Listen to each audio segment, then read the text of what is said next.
ఆంధ్ర తెలంగాణలో తక్కువ ఫీజులతో high quality results ఇస్తున్న ఏకైక సంస్థ తిరుమల్ ఐఏఎస్ ఇన్స్టిట్యూట్. అర్ధరాత్రి చాకచక్యంగా వైన్ షాప్ లో దూరిన ఓ దొంగ తెలివిగా సీసీ కెమెరాలను ఆఫ్ చేశాడు. దొరికిన కాడికి కౌంటర్లో నగదును సర్దేసుకున్నాడు.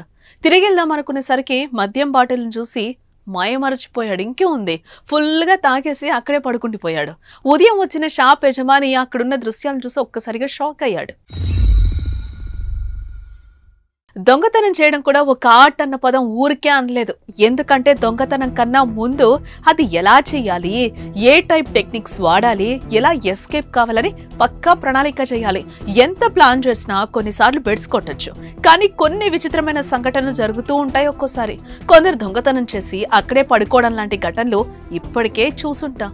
అదే తరహాలో మద్యం దుకాణంలో దొంగతనానికి వచ్చిన ఓ దొంగ ఫుల్గా తాగి అక్కడే పడుకుండిపోయాడు. ఎందుకు వచ్చాడో ఏం చేస్తున్నాడో తెలియక మత్తులో అక్కడే నిద్రపోయాడు. ఈ ఘటన తెలంగాణలోని మెదక్ జిల్లాలో చోటు చేసుకుంది. నార్సింగ్లోని కనకదుర్గ వైన్స్ లో జరిగిన ఈ విచిత్రమైన సంఘటనలో ఓ యువకుడు దొంగతనానికి వచ్చి కౌంటర్లో ఉన్న నగదు, వివిధ బ్రాండ్లకు చెందిన మద్యం బాటిల్ను ఓ సంచిలో మూడగట్టుకున్నాడు.